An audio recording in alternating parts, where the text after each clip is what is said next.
Okay, I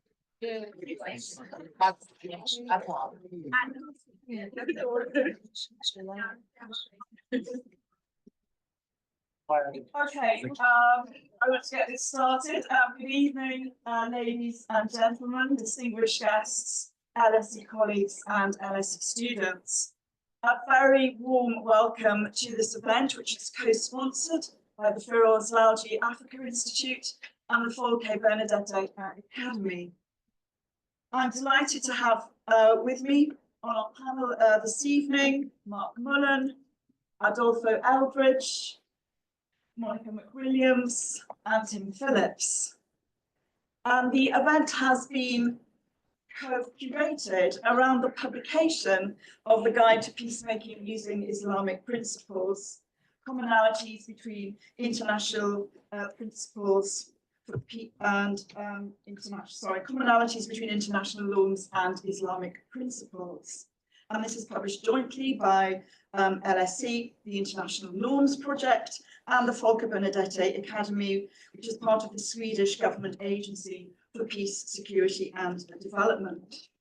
So the format today is that our presenters will do, first of all, a summary of the report, followed by a presentation from Monica McWilliams, and then a presentation from Tim Phillips. So this leaves us some time for questions at the end. This event is hybrid and it's being recorded.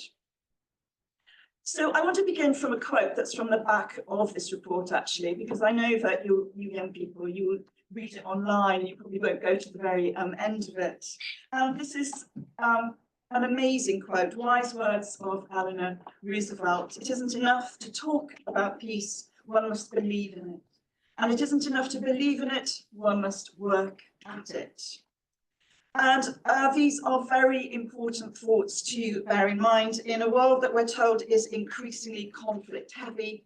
And if you read the Daily Telegraph, you will definitely believe that. And that comes with it all the destruction, the loss, the missed opportunity, the sadness, the grief.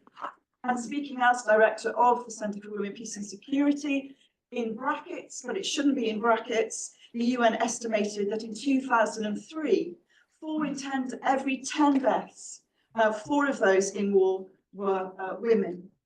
And that there has been such a blatant disregard for international law regarding gender-based conflict in violence, that in 2023, the cases of sexual violence in conflict rose by 50%. So it's never been more important to think more deeply about pathways to peace, peace processes, mediation, and the peacemakers themselves. And as the General Director of the Folke Benedetto Academy said, in a very pragmatic and responsible way.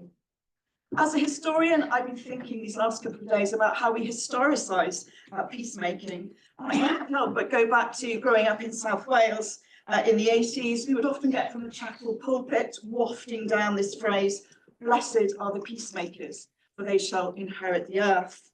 Matthew 5:9. I hope I haven't made the New Testament sound like a Gmail address there.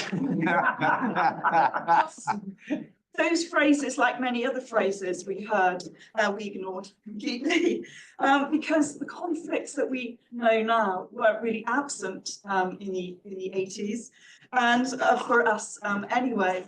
But today, we don't have that luxury. And so this evening's event is extremely timely, and we hope the first in a number of conversations about new thinking and approaches to peacemaking.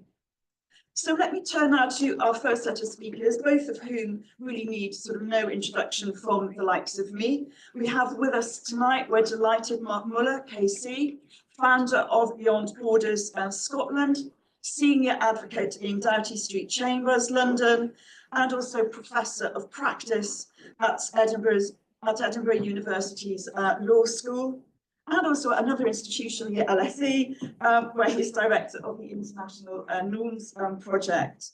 He has 10 years experience as a senior mediation advisor in some of the hotspots around the world, Syria, Yemen, Libya, Sub-Saharan Africa and Afghanistan. And tonight we're also delighted that he's joined by Eldridge Adolfo, who is a senior advisor and dialogue and mediation at the Folke Benedette Academy in Stockholm. He also has extensive experience in mediating, in peace process design, in negotiating with armed conflict partners, and preventative diplomacy. He has held senior positions in peacemaking at the UN, at the European External Action Service, and the Swedish Defence Agency. And he's got experience that is also truly global, spanning Africa, Latin America, the Balkans, Georgia, and others. So, gentlemen, the floor is yours. I know that you've got a very interesting PowerPoint, so we look forward to that. Thank you very much, Jana. It's an absolute pleasure to be back at the London School of Economics. I should just say that both myself and Tim Phillips, an old friend and colleague, were students here some 40 years ago. I was here 10 years ago. So it is a great pleasure to be back. And to say a little bit about this guide. I mean, this guide, I don't know if we have the PowerPoint. Should be right there. Am I supposed to use them? The stuff didn't exist 40 years ago.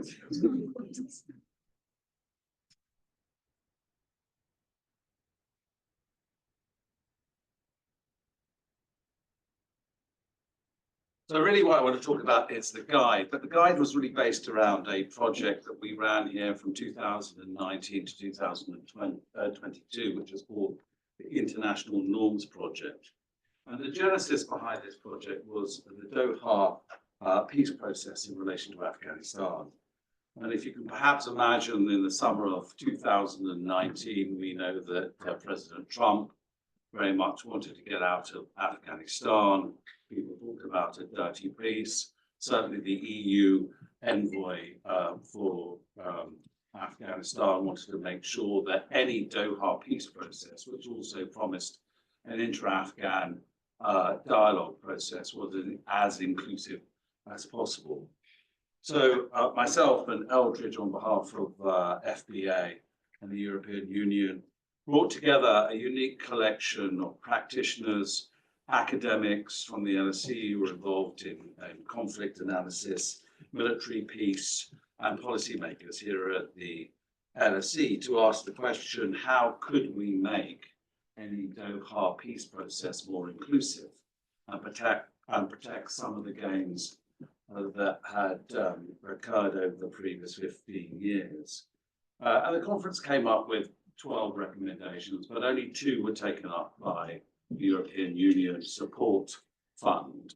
One was to build what later became the Afghan Inclusive Mechanism for Peace, which allowed over 1,500 civil society organizations in Afghanistan to come together and to create a mechanism that connected up to the Doha peace process.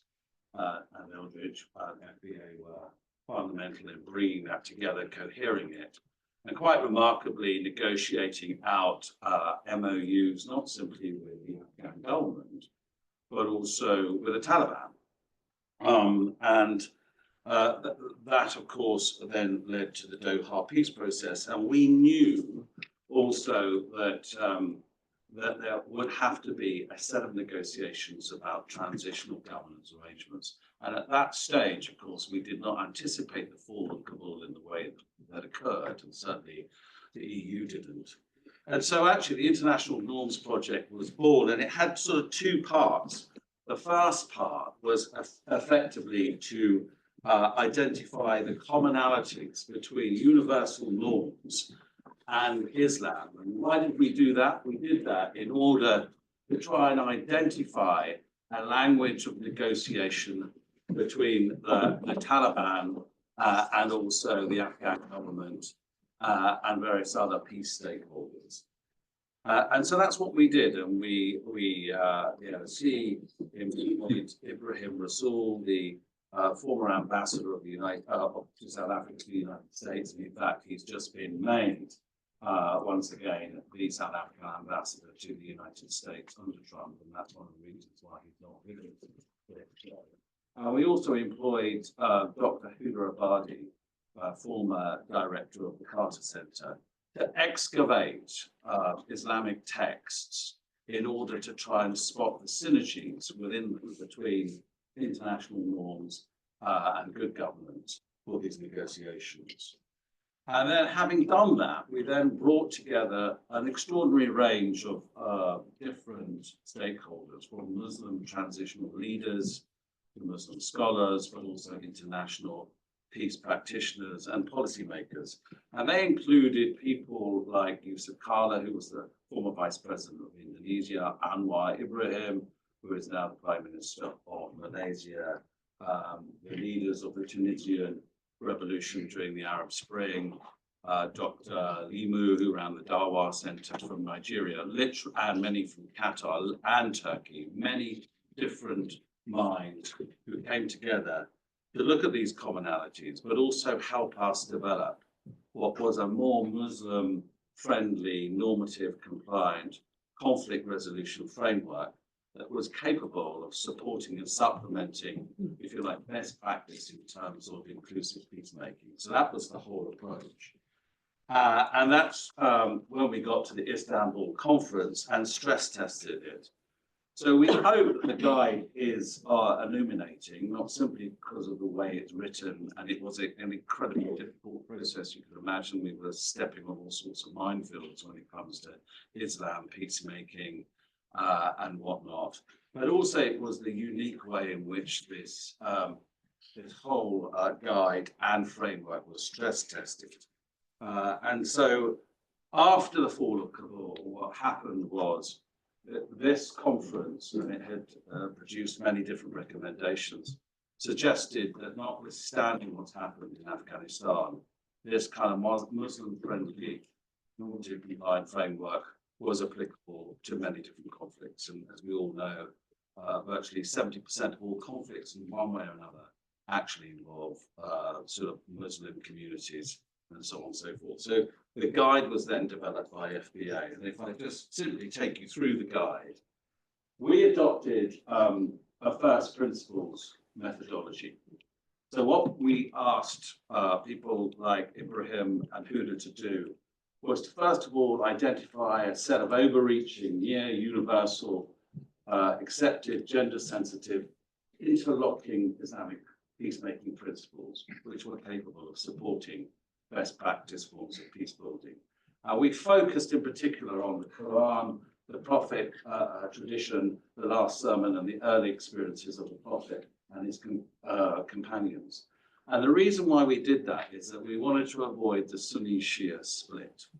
And we wanted to go back to some basic principles that were effectively found within, if you like, the Quran and the early experience of the Prophet Muhammad, so that actually there was as broad a consensus as possible about the language that could be deployed.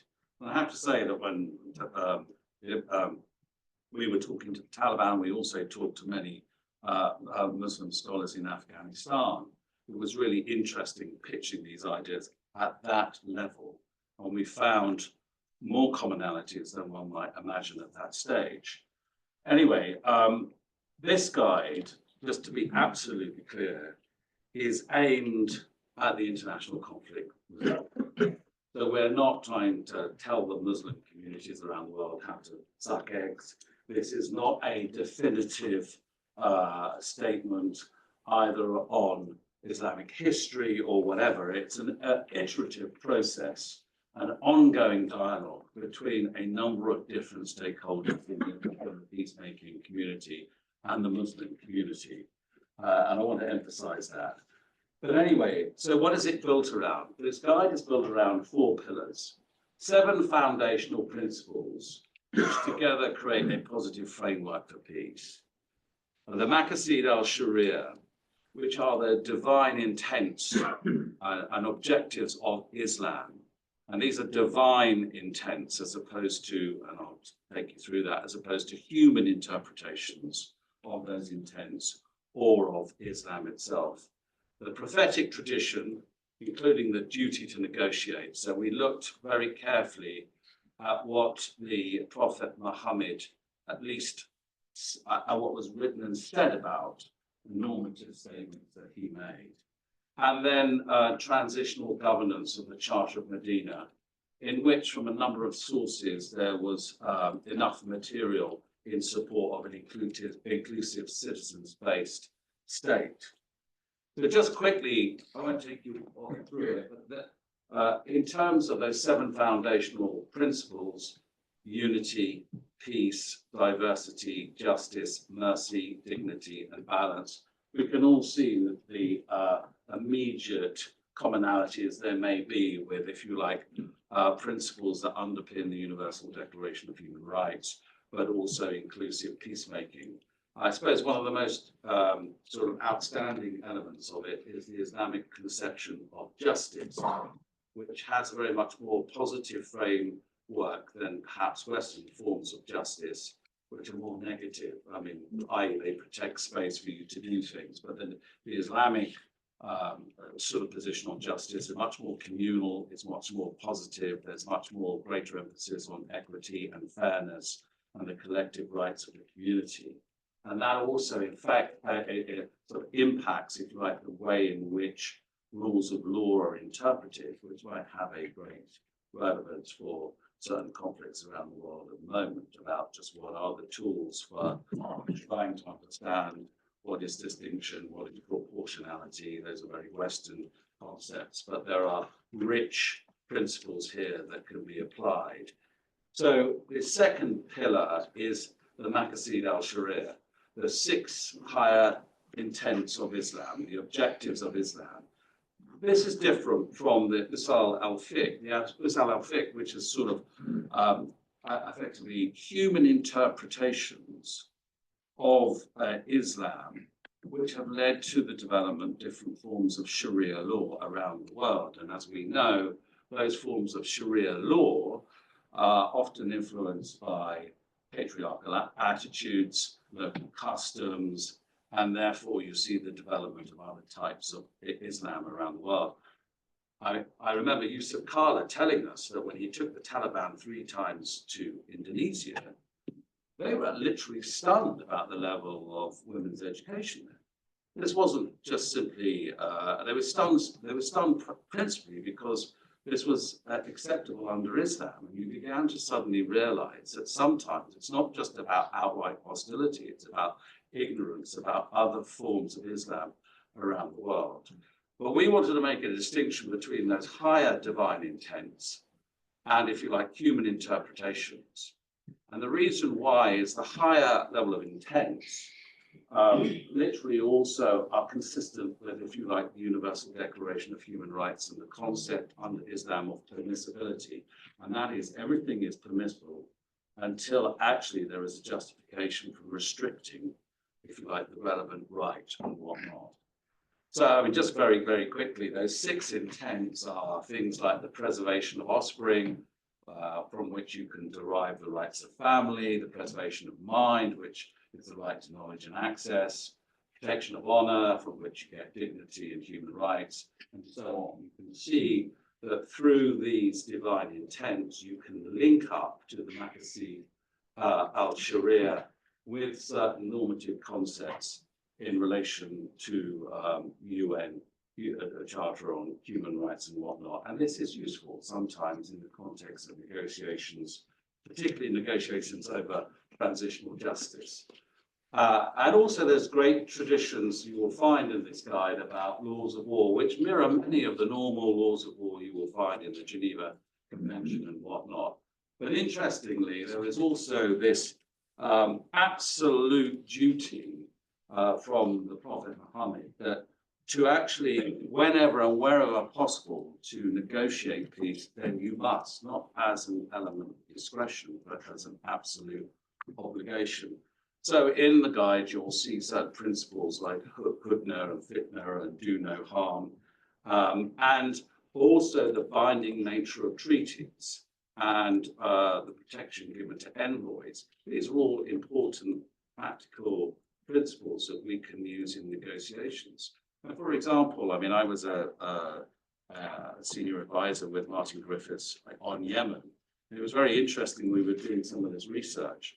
that the way in which often local Muslim communities saw the idea of a mediator was very, very different from the way that the West saw it. We were going around saying, oh, look, we're terribly impartial, not involved in your conflict at all.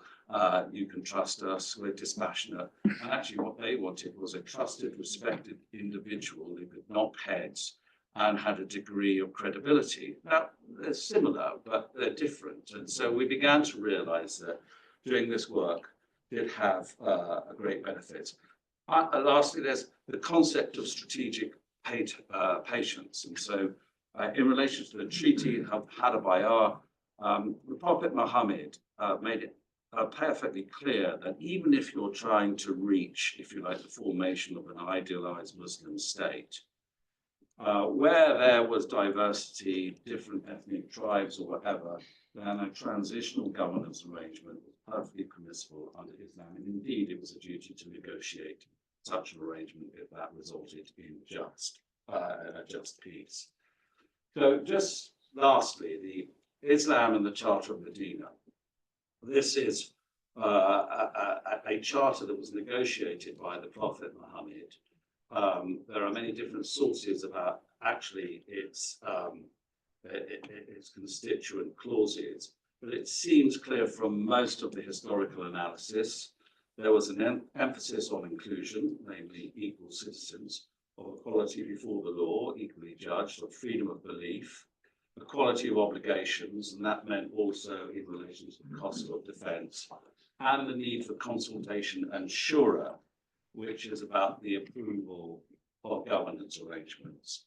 Again, these are all useful tools for the international conflict resolver. I'm going to stop there and ask my colleague Aldrich to take us forward a bit and explore why this is so important in some of the political, transitional, negotiating processes that actually the world is confronting, rather in places like Sudan, Yemen, and elsewhere. And of course in Afghanistan, and say a few other words about the guide perhaps, including peace and security. Thank you, Alan.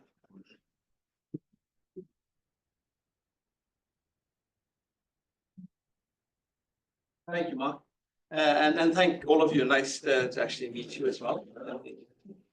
And just very quickly, and I see Mark has given me the most complicated part to talk about. Where are we going to start here? At the end. At the end, okay. But before we go there, what I just want to say, just very quickly pick up on all this stuff. What we were doing essentially here was what we would say was an exercise in strategic empathy.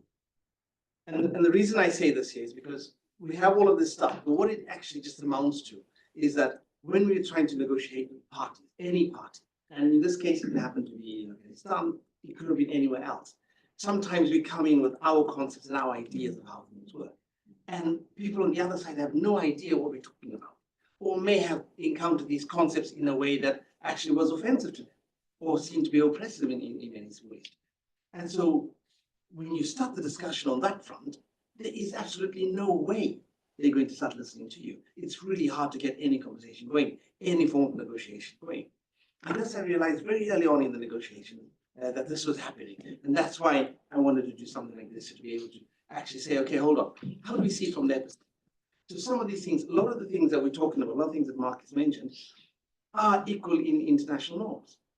It's just that they would call it a different name in their own language or in their own context, and then it would relate to it in a different way. I'll give you a very, very simple example.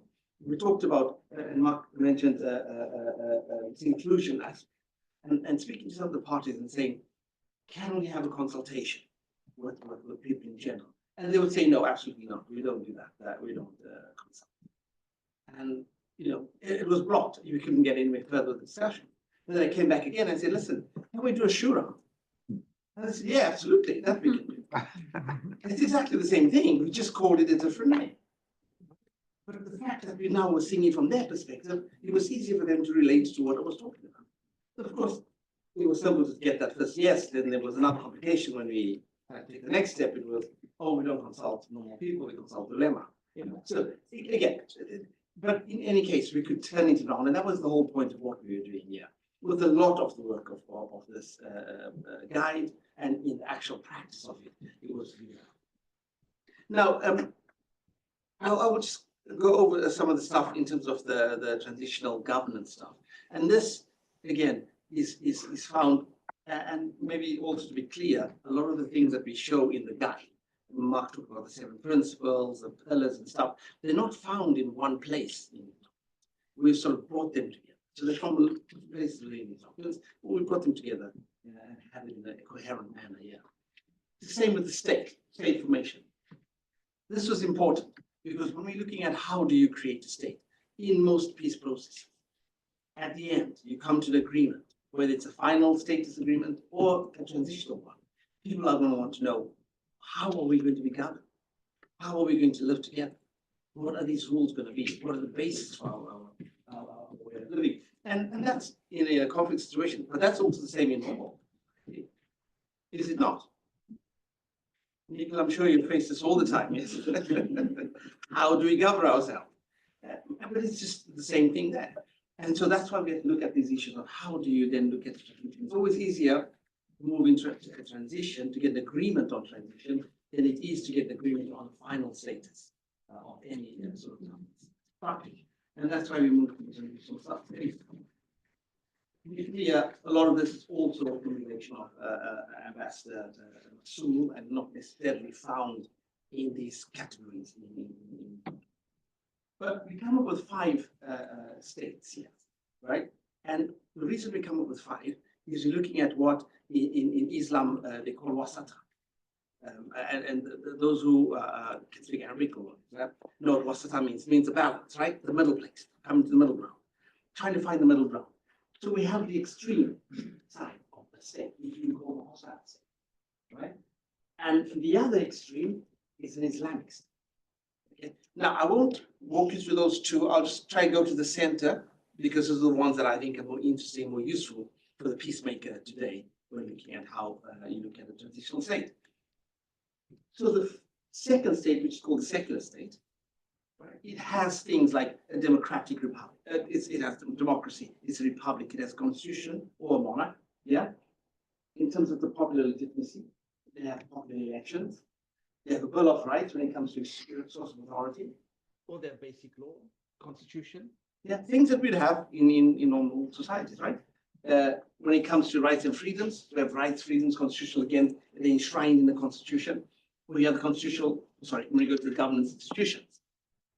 You have constitutional institutions using the rule of law, it's citizen-based, right?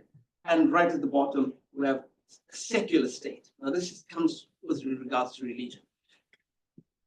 I'll take that first, and then I'll explain. So, with religion, then in that in the secular state, you have a secular religion, meaning that religion, the state is equidistant to all religions. Now, why religion plays a big role here? Because we don't have religion in other institutions. But the reality is that in many Muslim majority countries, Islam plays a role in day-to-day life. It's not absent from day-to-day life. And so you cannot ignore it. That's why we pick it up as yeah.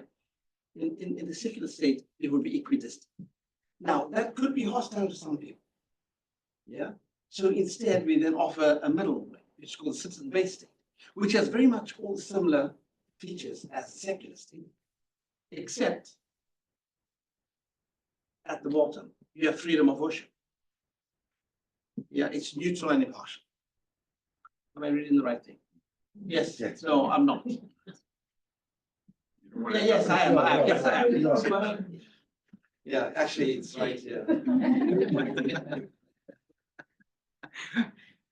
Mark was here 40 years ago. I was much, only 10 years ago I was here. So, okay. So there's similar things, but of course it's impartial. You have freedom of worship, and you have help of religious practice as well. Meaning that you can have something within the state that allows you to practice your religion, but it's not hostile to it. Then we go to the civil state, which again has very much the same stuff on the previous 2, except at the bottom when it comes to religion, then it becomes a religion, religious-based. Religion is based. Religion-based. Based on religion. So religion actually has a bigger role in this one. you can have religion, it can even be a state religion, meaning that you can have the national religion is Christianity or Islam or whatever it is, yeah? And then finally, I won't go to the extreme one, but again, the extreme one goes back to a theocratic state. We have Sharia law or whatever it is. But we try to concentrate in the middle, those three. Those three give us a lot of the things that you would find in any international norms charter, even with regards to religion, where you can be equidistant at one extreme and the other at least recognizing religion and having religion as part of the state, but not impose religion. And there we think within that middle ground, you can be able to start to look at a transition to whatever it is the state will become there. Yeah? Is that clear? It's not too clear to me now. It's clear when we were writing it, but now. Okay, great.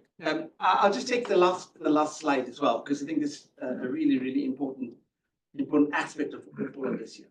When we were working particularly on Afghanistan, remember that the biggest losers in Afghanistan were going to be the women. Yeah. So we were looking very closely at how do you protect them? How do you try and actually make sure that a lot, at least some of what was there created, could be maintained going forward. We've obviously failed this movie, but the try was there, and it could be used going forward. So looking from there.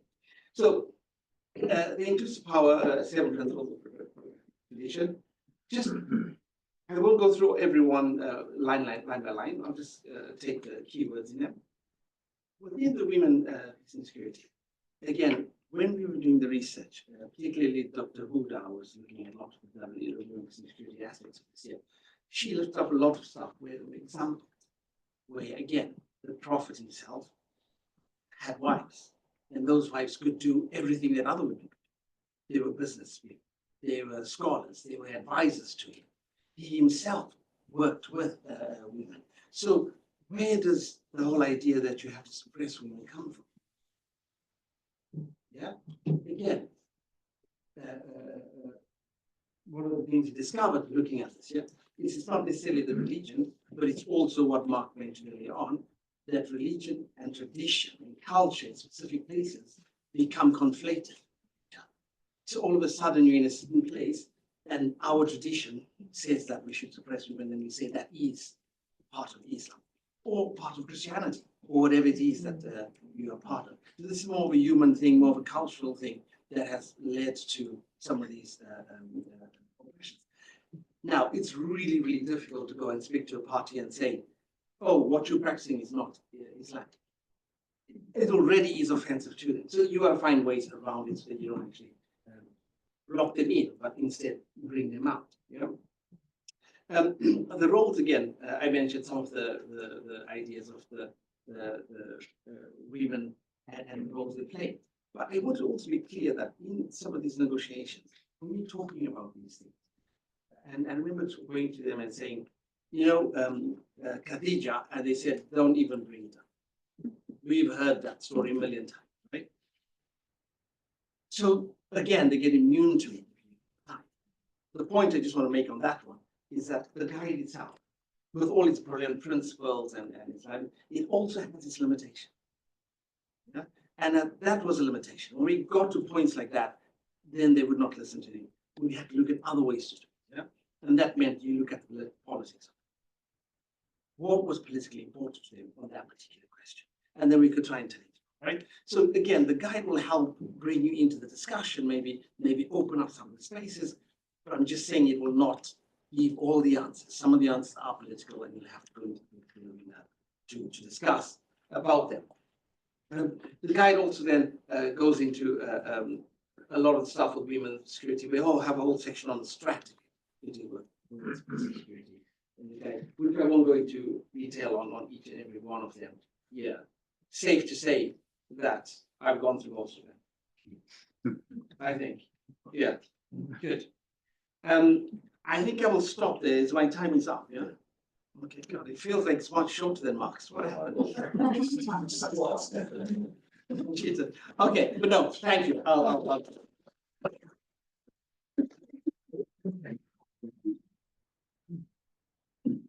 Okay, thank you so much, both of you. That was very interesting, and I'm sure we're going to get some fascinating questions and comments.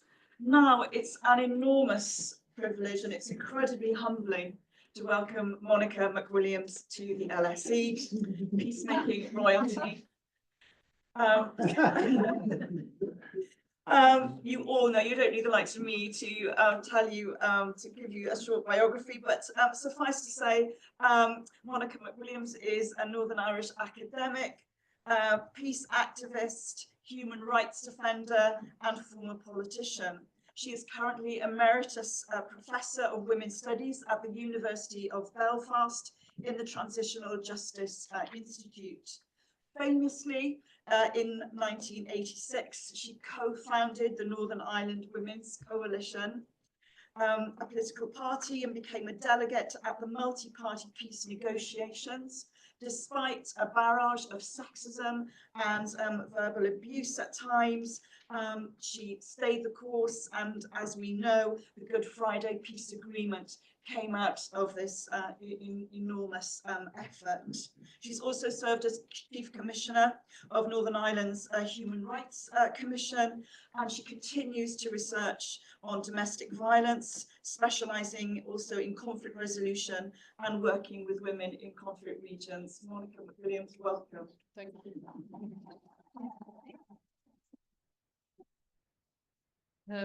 I'm actually struggling a little bit to think how to apply these principles, thinking back on my own process. It's a very lengthy bio there, in terms of how we came together to insert ourselves into negotiations. Ivan Bolan, the wonderful Irish poet, once said, as far as women are concerned, we were never at the scene of the crime, meaning this is how we were written about. And it's quite interesting in your document that you do put women in, but I worry that they're the wives of the prophet. And I'm struggling all the time. I've read this 2 or 3 times now to see how I would have balanced or worked with it. I'm totally in favour of the words in here. Maybe you could put them up in terms of peace and balance and dignity, but how do you actually apply those if there's not a clash of interpretations in terms of who should be at the table, what should be on the table, and how do you enforce those afterwards? I actually commend you for drafting a toolkit, and I was involved in the discussions in Scotland on it, because it probably hasn't really been done. I wish we had had a toolkit for Catholics and Protestants in Northern Ireland. I mean, I shouldn't say it, but we had the Taliban at the table. And little wonder that I devised a mantra for the Women's Coalition, which was called "We Have Goodbye to Dinosaurs," because I have an allergic reaction to the word righteousness. And I have to ask myself, why? Because it was shouted and roared at me across the table that all the morality was on one side only. And that if I was attempting to include those that nobody else would speak to, in other words, the combatants, the ex-prisoners and others, in fact, how do you make peace if they're not at the table or you don't work in the back channels? And that caused a huge amount of harm to me and to others, that they were totally in the right in not speaking to them. And so I struggle to think about this word balance that you have. Balance for who? And, you know, I watched recently on the BBC this programme about all the different attempts to rise up in Iran, many of which were led by women, and all of which were closed down, based on some of what you're talking about. I think it's very interesting that you come at this from a civil point of view, a secular point of view, what's the third one? A secular. Citizen-based. Citizen-based. Yeah. I'm glad that you do, because most of what we see is the first one and the last one, and really trying to interpret the ones in the middle. So I'm all for getting away from the binaries. That was something else that the Women's Coalition did. We said we're confusing, really, and I loved being confusing, that we were Protestants and Catholics, those who didn't believe in that they were adhering to either, but could understand the spiritual, those who were in favour of United Ireland, those who wanted to remain with the United Kingdom, totally confusing. But it was in that diversity that we brought a different process, away from the binary. And it was interesting in the sense that no one could really understand what the heck we were trying to do inside this agreement. But what we were trying to do was to put other pieces into that agreement that wasn't just about the sacred values, which you're going to talk about, and try to understand. But we did try to understand why they had the sacred values they had.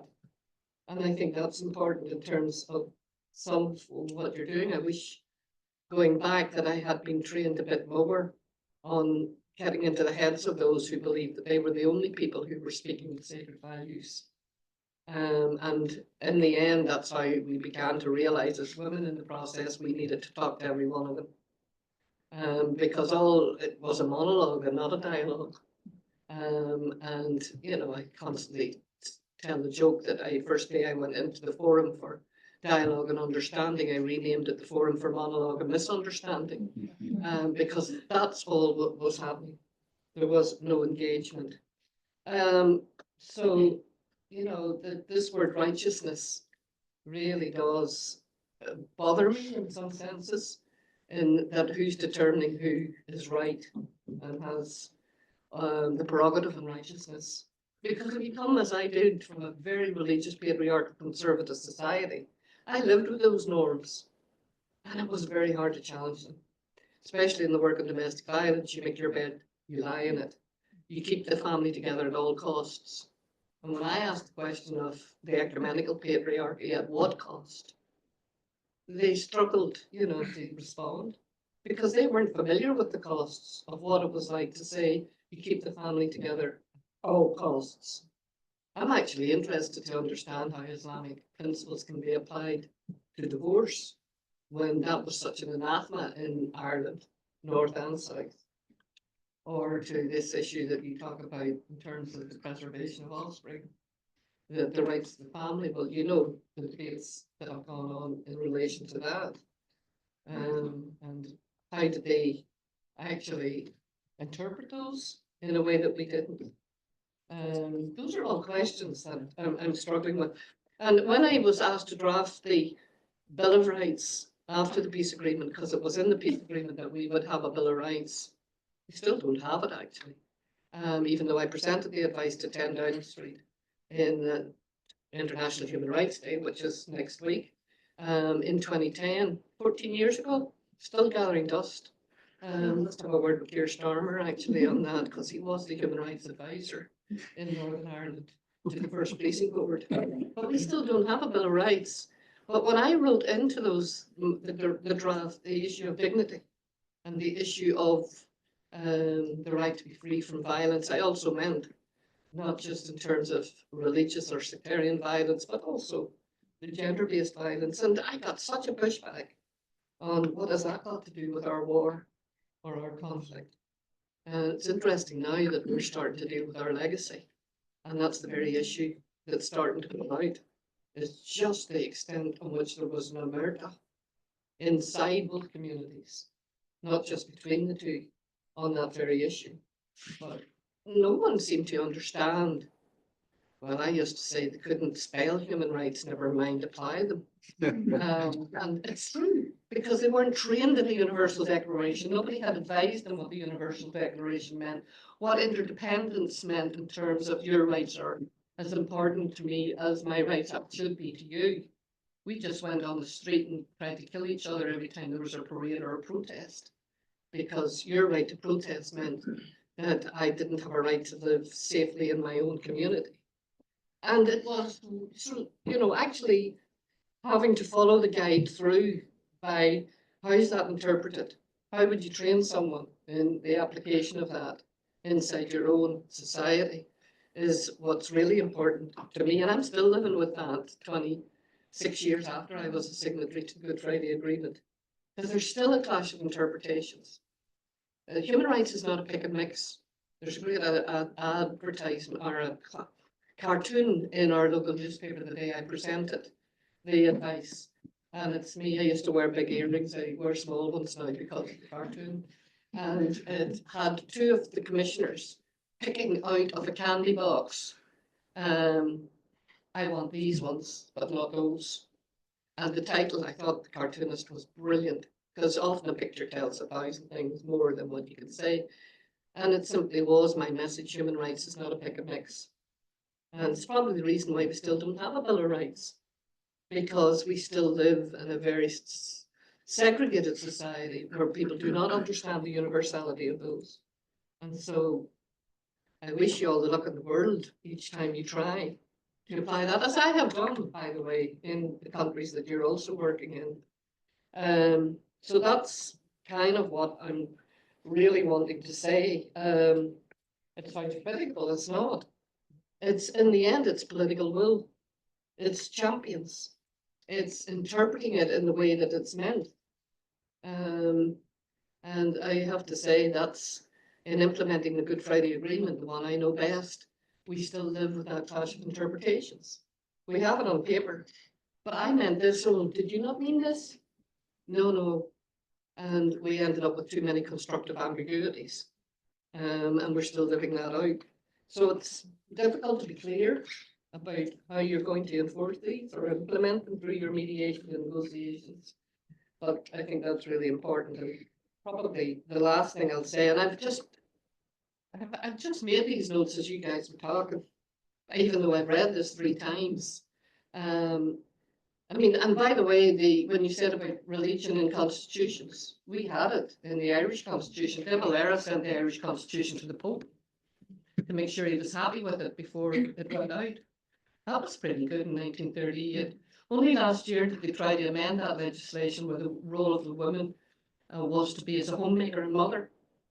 And they didn't succeed. And in fact, the Irish elections on Friday, every party had to admit that they got it wrong when they went to the people. On understanding women, that we are equal but different. And they didn't get the wording of that right. I mean, the wording is not great in terms of what they wrote in 38. You know, that the Constitution would preserve my role as a mother and a homemaker. Bit like the Russian proverb, I thought I saw 2 people, but it was only a man and his wife. And we lived with that, because that's how it was interpreted. That was how it was interpreted. You meanie American comes without a pen. No, as you were talking, I'm writing, I have notes for when I. So what I'm saying is that damaged us, because it meant that I was lucky in 75 it had just changed. The law had changed, because when you got married, as you will know, Nicola, the same in Scotland and everywhere, the law said you had to give up your job. Your role was as a mother and a homemaker, except of course if you were a nurse or a stitcher in a factory. So, you know, that's why I think it's really important that we look at how the religion ends up in the Constitution, that ends up in the laws of the land. And then finally, I'd like to say about negotiations. The Afghan women were played like a football. And many of us are. I feel that in some ways we were, because we put too much faith in the other political parties at the negotiating table, believing that when I wrote in the right of women to full and equal political participation, the political will would be there to make it happen. Now, we have advanced in Northern Ireland. Our first and deputy first minister are women. Many of the ministers in the cabinet are women. But there's still an absence of women in public decision making. And we looked to Scotland, actually. We looked to leaders like Nicola and others, and the changes that you made in terms of taking on the issue of how do you not just write it in paper, but how do you implement this? How do you have champions for this? How do you push it forward? So it's been a slow process. It has patience, persistence, perseverance. But why has it taken me 3 decades? And I'm still at it today, as busy as I was the day I signed the agreement, to have some of those enforced. So it really is about the political will. It's about the interpretation. And it's about the courage, I would have to say, of those women who stood up and made women's rights human rights. And when I look today at the announcements this week in Afghanistan that women can't even be midwives, I have to ask, where in hell's name did that peace building negotiation process go? But those are only some thoughts in throwing that out in terms of my own experience, that you can go forward, and you can go backwards too. I needn't mention the United States elections at this point. Wait.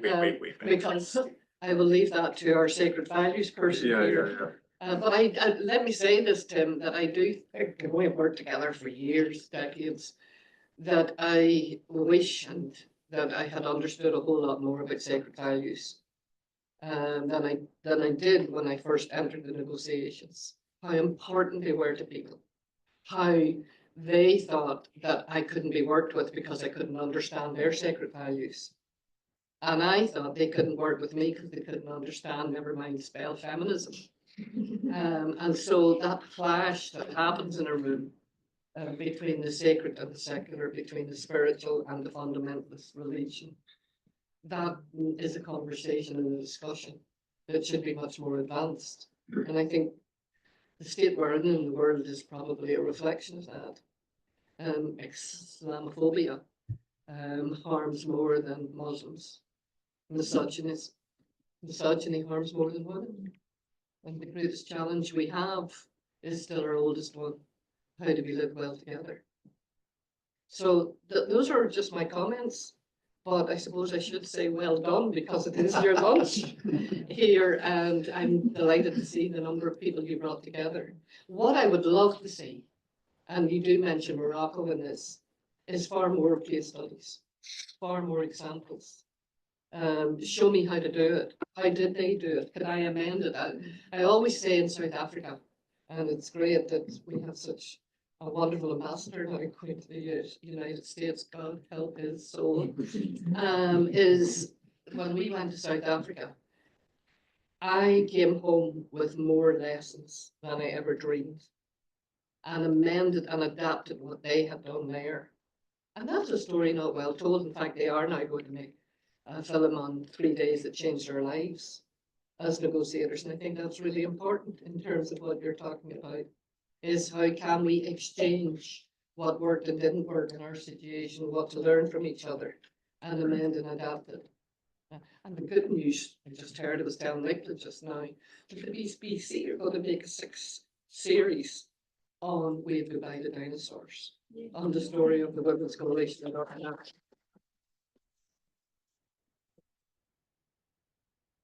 Thank you so much. Not just words, as you said, those were absolute wisdom, insight. Thank you so much for your honesty and courage, and thank goodness that you're still at it. As you say, please don't stop. I'm delighted now to welcome finally Tim Phillips, who is a pioneer in the field of conflict resolution and reconciliation, and is founder of Beyond Conflict, which is a global initiative that is internationally recognized for contributions to the field of transitional justice in post-communist Europe and South Africa. Using this fascinating technique of this shared experience idea, Beyond Conflict has catalyzed peace and reconciliation processes in a number of countries, including in Northern Ireland, El Salvador, Bosnia, South Africa, and others. And under Tim's leadership, Beyond Conflict has launched a partnership with several leading universities to carry out research on the relationship between the brain and behavioral science and social conflict. And there are a number of publications associated with that which you can look at. Tim also serves on the board of the Frameworks Institute and the Museum of Fine Arts, Boston, Natural History, to mention others, and he holds an honorary degree from Suffolk University. So Tim, very well welcome.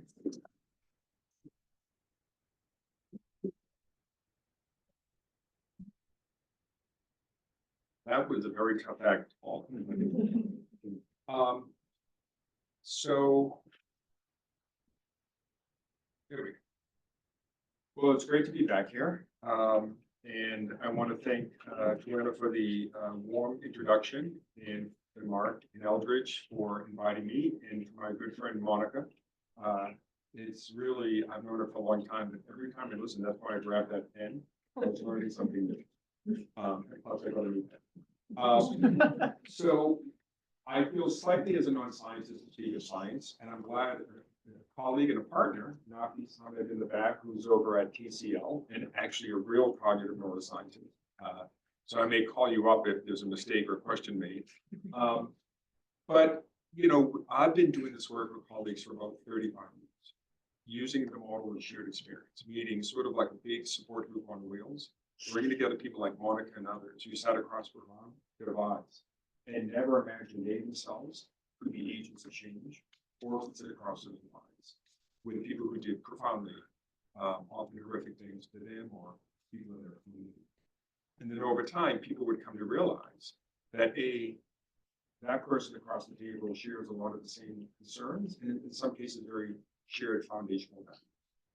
And that in a deeply divided, conflicted society, such as Northern Ireland, for example, or as my country is increasingly becoming, in a hyperpolarized environment, it's very difficult to countenance sitting across the table from somebody who normally has done horrific things, but supports people you find violate some profound sacred values. But then I look to people like Monica and many others around the world and think, as Monica did when she sat at the Good Friday table, the man next to her, who later became a good friend, led a paramilitary unit that killed somebody very close to her in college. And I thought, if people like Monica and others could do that around the world, then why can't we find a way in the United States? And then about 15 years ago, before the election of you-know-who in the United States, I was wondering, why are there so many intractable conflicts in the world? Why were so many peace agreements fragile? What are we missing about the human experience? And since at the core of our approach is not some, here are the 7 steps to yes, and God damn it, follow this and you'll be successful. It was much more that there is this power in this shared human experience. And over time, that sort of instinct empirically became validated. And I tell a story of somebody Monica knows well, Jerry Adams from Northern Ireland. And he was in the United States, and I invited him to one of my classes. And it was called Conflict Transformation in the 21st Century Human Dimension, because I felt conflict resolution theory was a bit paper thin in many ways into this shared experience. And so he was in a room like this speaking, and this steward raised her hand and said, Mr. Adams, how do you get across the table from somebody you may have tried to kill? Or they may have killed somebody very close to you. And he paused and he said, in an accent I won't attempt, he said, it's tough to make peace with a humiliated partner. And there was a retired neuroscientist sitting in the room, much older than Nafi's. He was in his 70s. And he was observing the classes. And after this particular class, he came up to me and said, you know, when I heard today humiliation, and I've heard other people speak, Naomi came to a class on empathy or fear. He said, there's a lot of brain and behavioral science research on these emotions.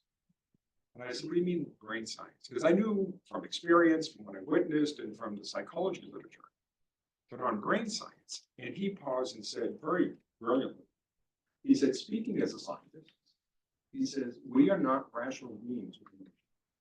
In fact, he gives the opposite. We're emotionally based beings who can only think rationally when we feel that our identities as we see them are understood and valued by others. And I had one of those aha moments, and I live in Boston, named after one of your cities here, and you're MIT, Harvard, Northeastern, and other universities. And as an old history major, I went knocking on the door, and I met these young emerging brain and behavioral scientists, and particularly at MIT. You know, it's famous for being science and technology institution, but they have a department of political science. But they also have these brilliant cognitive scientists. And I said, tell me more about how our brains navigate the world. And one of the core things they said to me was, we need to focus more on how we think as humans and not what we think. Because over close to 90% of how we think is below the level of conscious access. That we think automatically in milliseconds, we think in groups, and we think in mental models of the world that come on quite young, like an internal GPS system. So when Monica was saying clash of interpretations, really, when you said that, I thought, because we live in many ways, not only silent from each other, but one of the things I learned in science is that our brains evolved to be predictive and not reactive. Because we're all the descendants of people who learned to predict their social environment. Literally, all of us learned over eons ago not to ask, is that part of lions friendly? As one of my colleagues, Emile Bruneau, used to say, that we're all the descendants of people who stopped asking that question, because those who paused were eaten. And we're all the descendants of people who learned to continue to predict our physical and social environment. And I say that because it's really context. So this predictive brain is constantly contextualizing an environment. If we hadn't had that lived experience, or that particular experience, or lived as a woman, or a Muslim, or a Christian, or living in Northern Ireland, it constantly needs to sort of reason out the environment, trying to understand, is it safe? Where do I fit in, and where do they fit in? And so a clash of interpretations in many ways is this context mechanism saying, I don't get that. And so what I wanted to mention about norms and how it ties to this is because norms are fundamentally about behavior.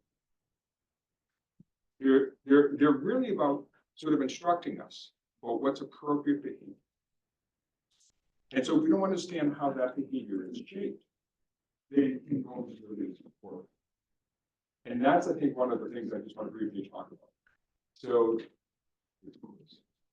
I thought you'd be more brief in terms of the city. what's that? So I kind of mentioned, so social norms really help us navigate the world. They sort of prescribe or instruct or suggest ways to behave. And there are many, but I'll say there are two particular types of norms, descriptive and injunctive. And I'll go right to the second. What is a descriptive norm? You see that? So it refers to people's perceptions about how other people typically behave in a given environment. And they're based not only on what of observations, but also sort of frameworks. You can see it in different interpretations of Islam or in the Catholic or Christian traditions, right? I'll get to sacred values in a second, but these are sort of frames about how do we behave, how do we act, and how do we navigate an environment. And there's a very simple one. The majority of guests reuse their towels. So what it essentially suggests is if you go to a hotel, you will always see a little sign. This is a very basic description of it. You see a sign, please reuse your towel, save water. All these studies have shown that the number of people staying in that room who actually reuse the towel is quite low. But when they've changed the sign, they say 80%, let's say, of the people who have stayed in this hotel have reused the towel, the number's skyline. Why? And they've done this in other sort of similar, very basic surveys. What it's suggesting to the unconscious brain is this is dominant behavior. This is the appropriate behavior in this setting. And you don't even think about it. So you may come in with awareness that there's a challenge. You may have an attitude that I care about the environment, but just that nudge suggests a form of behavior. It's a social norm, and then it actually acts on us very unconsciously.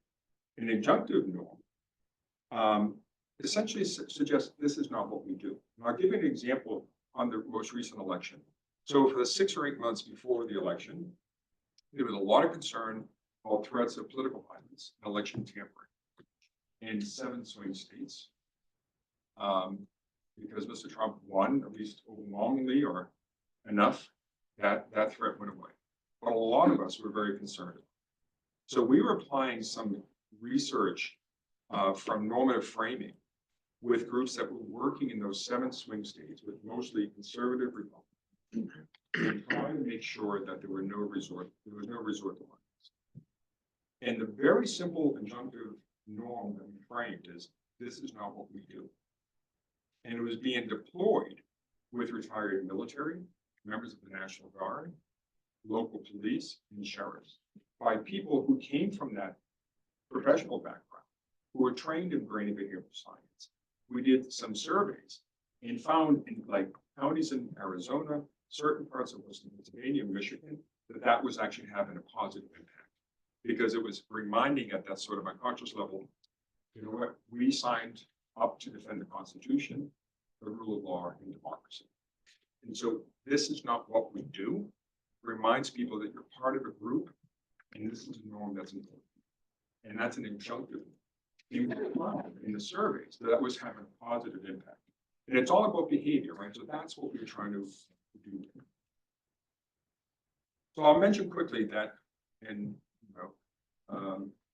we could talk more about this, but there are norms that you have to be very careful, don't lead to a backfire. It's called framing. So, it says sexual assaults in college campuses. My colleague Emil, who unfortunately passed away about a decade ago, was in California at the University of San Diego. And they had a huge problem at that particular campus, and unfortunately, many sexual assaults on campus. And what the university was doing, we were putting up posters and billboards calling out this as a problem. And Emil is a behavioral scientist and had been doing research on the impact of norms and threat crime. Called out the dean and said, I think you should take it down because you're normalizing unconsciously, particularly for men. This is a disruptive norm. And, to somebody not with that training and background, it seemed very counterintuitive. He ended up doing a survey, putting a completely different series of posters out, calling out the opposite, that men and women go out on dates in this campus, they spend time together, come home safely, and enjoy really healthy relationships. I'm sort of paraphrasing. They actually saw within the next 12 months a decrease in reports of sexual assaults. So I just want to give you an example that understanding how our brains work, how they navigate the world. And it's much broader than what I'm saying. I think it's really important. We need to understand human cognition and emotion. And I'll skip because I don't want to spend too much time on some of the other work we do, but I want to get to sacred values. So what are sacred values? And to Monica's point, wouldn't it have been really interesting to know, going into what became the Good Friday Agreement? What do we mean by sacred values from a behavioral science? Well, there's a lot of research. There's a professor here at Jeremy Ginges who's done a lot of great work on this with Scott Outfront. And what they find is that those values that we hold, and I put in quotes, to be sacred to us, not just religious values, but values that are really core to our identity as individuals and families, are processed in a different region of the brain than utilitarian relations. And so if you hold a particular view of your religion, of your family, of your community, that they have this sort of sacred quality to it, that you would never compromise it. And when somebody asks you to compromise it, you respond aggressively and you hold on more deeply. They have found in functional neuroimaging and other studies that it actually does happen. And you can see in the brain scans that people will hold on more deeply to that value. And in many cases, those values can be just held by an individual. I feel very strongly about the protection of these particular religious values, or again, it can be defined as a group. And so when people are asked to compromise those sacred values, they do respond with aggression and hold on, as I said, more deeply. And so some of the research shows, so how do you address that in a setting? Well, they found that if you give a symbolic concession, which is to say, I understand how important this is to you and your community. I'm not saying that I necessarily share those values, but I recognize how important those are. There's research from scholars and others who find that it creates a cognitive shift, that people feel less under threat. They're more willing to engage in a conversation. I'll give you an example of that. After a terrible shooting at Sandy Hook High School or grade school in the United States, I remember watching the news on television. It was very emotional. And I called up a friend of mine who is a behavioral scientist at the time. I said, I don't have children, but I just broke down crying watching that. Whereas with these other shootings in high schools, I didn't have quite the same emotional response. And he said, because it violated something profound, something sacred. We feel this sort of sacred need to protect young infants. And I said, I wonder if we could apply this to this issue of gun control in the United States. And what we did with some research is that actually for a lot of Americans, the Second Amendment right to bear arms is viewed as a sacred value. Because it's tied to their community, their identities, their values, the desire and need to protect their community. So we actually did some research on this and found that when you framed the people who held that view of the Second Amendment, that we recognize how important that is to you and community. It did create, in a sense, a cognitive shift. What we saw empirically is they were willing to negotiate.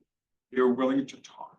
They were saying, yeah, I recognize we don't need all these high capacity just by framing it in a very different way. And so what this is fundamentally about is there are no easy solutions to a world of increasingly conflict. But I go back to what I learned from these very behavioral scientists. When most of how we think is below the level of conscious access, we need to really understand human cognition and emotion. We need to really understand how we as humans, as a species, navigate the world. And in a peace agreement, in a conflict in any society, or in the United States right now, it's an important distinction. Monica once asked me, how do you know if somebody's not posing a sacred value? In other words, is it really held as a sacred value? Are they manipulating something sacred? And I would make the argument that for a lot, it may be a pose, right? It may be a manipulation. But there are people behind them who actually believe it in a profound way. And what influence do they have in that? So I just wanted to talk a bit about this because I just want to, in the context of norms, norms are about behavior, and behavior is shaped through cognition and emotion. And I'll maybe leave it at that. It was just a tough act to follow, but thank you.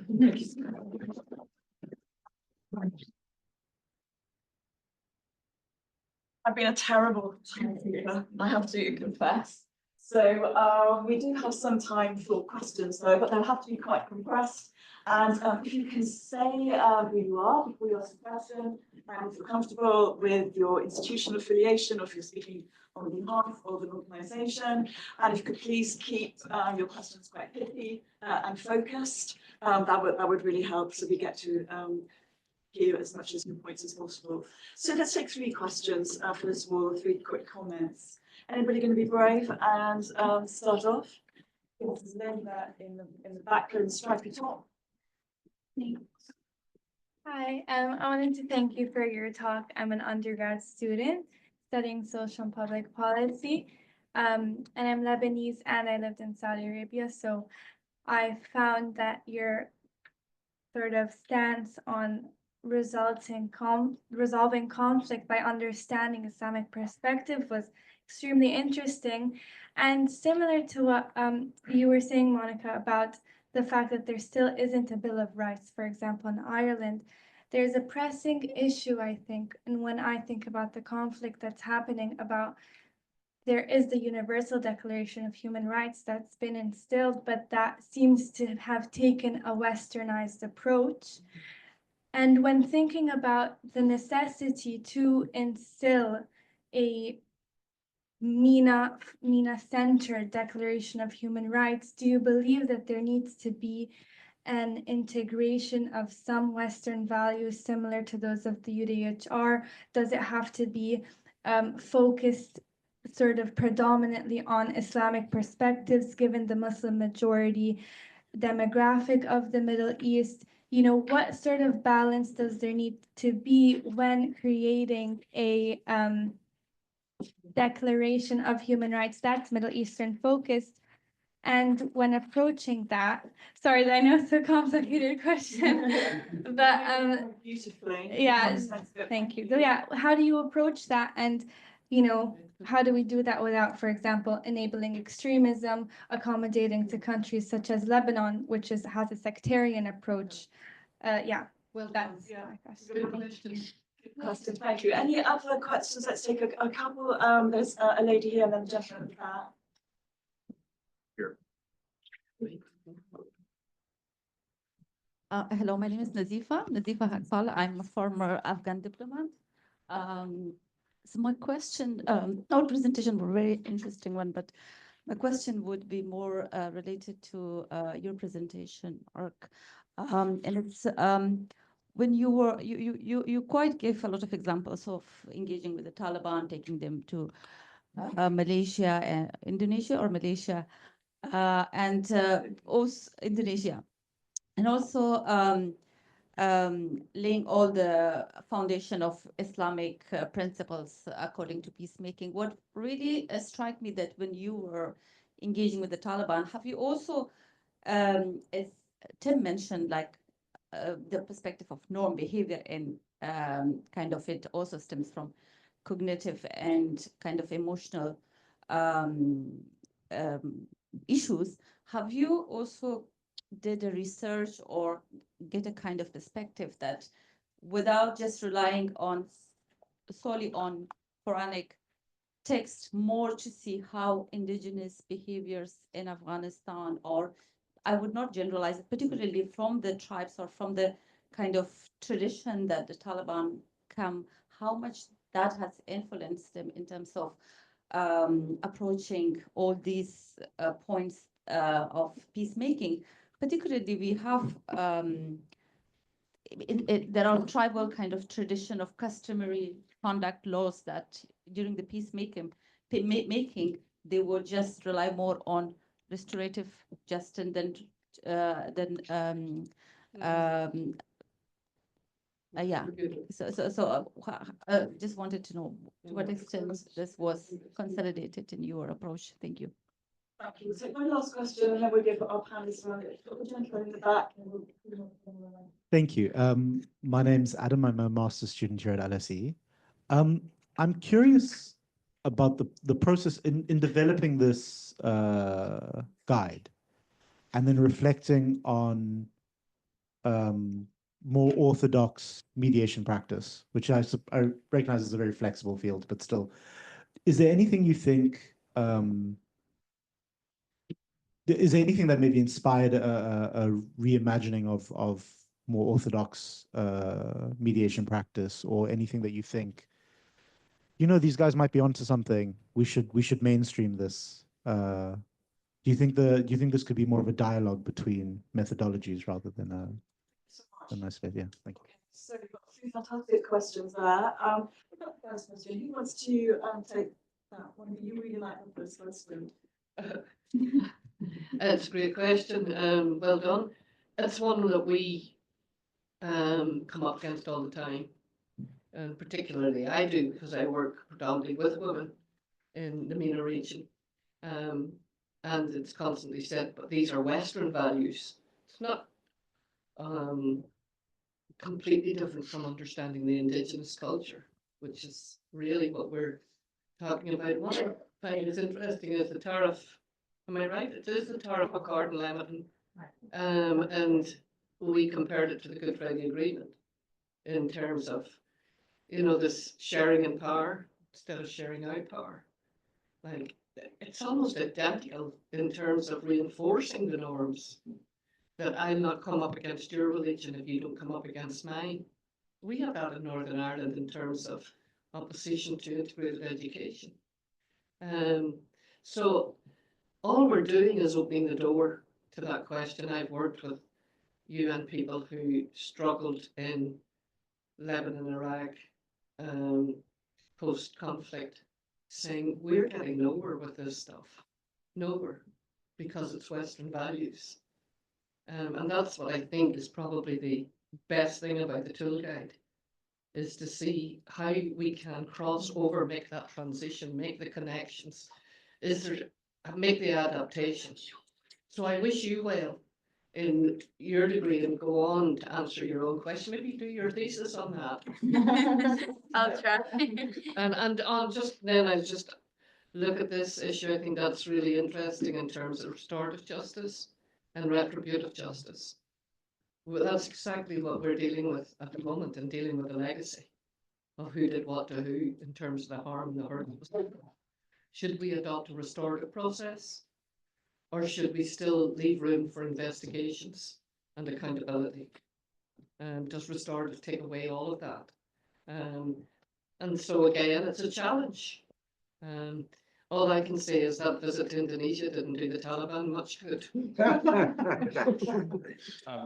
Well, One of you respond. Well, the first point is that we talk to a lot of transitional political leaders from the Muslim world, but also just in my role as a mediator, I can tell you that many of them say that the so-called rules-based order is not just owned by the West. And that actually, if you look at all the countries that have signed up to the Universal Declaration of Human Rights or other UN normative instruments, you will find all sorts of Muslim countries there with many different traditions. And so one of the reasons why this guide was produced was in order to demonstrate that in terms of some of the underlying normative values may be used in a different way with different language, that there was commonalities there across cultures, deep commonalities about human dignity, and about a set of rights which have to be protected, which are consistent.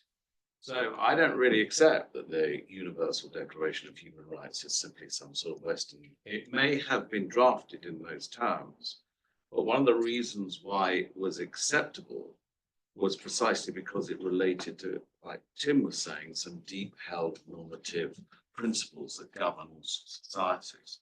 Now, in relation to women, peace and security, it's a great shame that actually there's people like me and Eldridge talking about this rather than Dr. Huda Abadi, right? Because not only did we bring together 50 Afghan women from across many different perspectives in Dubai, and in fact, some of your colleagues from Northern Ireland, women peacekeepers, helped generate that discussion. But also it was stress tested through a whole range of other fellowship programs involving women. And what we put to them was not that this is an alternative manifesto, if you like, to a whole range of principles that have been set out in 1325. But what are the principal problems? And they were saying sometimes when it came to local peacemaking efforts around women's rights and participation, that it was better to use some of this language than the alienating language of Western peace and security, which seemed to fall foul of, if you like, local religious or political leaders. And I won't go on about it, but Huda has a whole range of strategies at the end of the chapter, and it sets out why, in fact, women who are dealing with the most difficult situations, and of course, really at the end of the day, probably agree with you, Monica, about the centrality of women's rights and participation in political and public affairs, are forced to try and find a different type of language sometimes in order to increase the dialogue space, in order to actually begin types of conversations in real political situations on the ground. So when we asked them, they sort of began to endorse a chapter in the guide. And I think even you said to me the other day, Monica, that someone from Northern Ireland was using this with Palestinian women in various contexts. So I think, women are faced with the most appalling obstacles to even having a proper dialogue about their role in society. We make the point in this guide that, there are some very difficult passages within Islam. All we are simply saying to international conflict resolvers, instead of setting up this binary between human rights and Islam, between Western rules-based order and no normative structures, that there is some language, there are some examples, and there is a sort of rich history where you can begin to unpick gender dynamics, patriarchal values, and if you like, some of the deeper normative principles, which first of all guided Islam in its early practice. Now, we are not being historical about this. All this guide does is not actually give you a definitive history of Islam. We'll go nowhere near that. It is simply identifying some languages and principles that might be able to open up a dialogue. And I'll just simply end on this. In our discussions now with, if you like, the new mediators that are coming to the fore around the world, whether it's Qatar, whether it's Turkey, and some others, Indonesia, they are welcoming, literally, not that we've got it right, but our attempt to simply explore this, because in the literature review that we did here at London School of Economics, we did not find one simple Western guide or manual in relation to the use of Islamic principles. There was one from Georgetown that mentioned the role of religion, and the UN, for example, would not touch this with a barge pole. So, This, Marx laid it out, so I don't have to repeat what he said. But just only to say again, when we talk about the international, Declaration of Human Rights, it was made up of principles from across the world. It may have been Western in the way it was written, or the people that may have put it forward, but it actually is made up of principles across the world. And we're not talking about only Muslim countries, we're talking about other countries as well, other traditions and other cultures. So again, the whole idea of what we're trying to do is say, look at commonalities.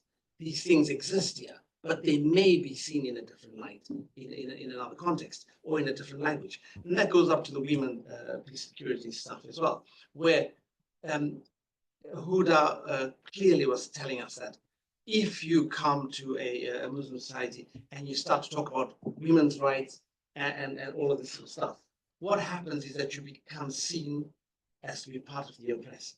The people that have actually brought the war to us, you are now bringing their language, you're now trying to, and that's why we're saying, okay, well then great, let's not come with women's security. Let's see what you call it. Let's look at ways of dealing with it from that side. And that's the whole idea of the guy in that sense. And then lastly, you talked about culture as well. And in Afghanistan, this is a clear case where the Taliban, for example, have a Pashtun culture. The Pashtun culture is much more conservative than the Tajik, the Hazara, or anybody else, right? And so when Islam is then conflated with that culture, it actually begins to produce a much more conservative way of looking at things, which can become oppressive to the others. And that's why some of the things that we try to do is not to only focus on local practice. Now, in Afghanistan, you have lawyer Yirga, right? And Yirga, this is a way of consulting and stuff like this, right? It's one way of doing it. It was from one of the cultures, but because it became so politicized, it started to mean nothing in the end. So we've got to be careful on those type of things. Or other examples in other countries that I remember in Sierra Leone, in the UN, we tried to reintroduce the Paramount Chief system because we thought it would bring structure. But actually, when we started doing that, we realized that that was a system that was oppressing the people on the ground. And that's why a lot of them have been able to be recruited. Yeah. So again, we try to look at what's there, but also balance it out. And I'll stop right there. I see. Thank you. I'm sorry we've run out of time. I think we're going to have multiple sessions on this subject because we're really getting to the heart of a very interesting debate here. And I just want to thank you all for your patience and for the questions. We've had a few. If you have any more, please get in touch and we can pass them on to the speakers. But finally, I just would like to thank all our participants today who have spoken so eloquently and from the heart. So, yeah, Tim, thank you.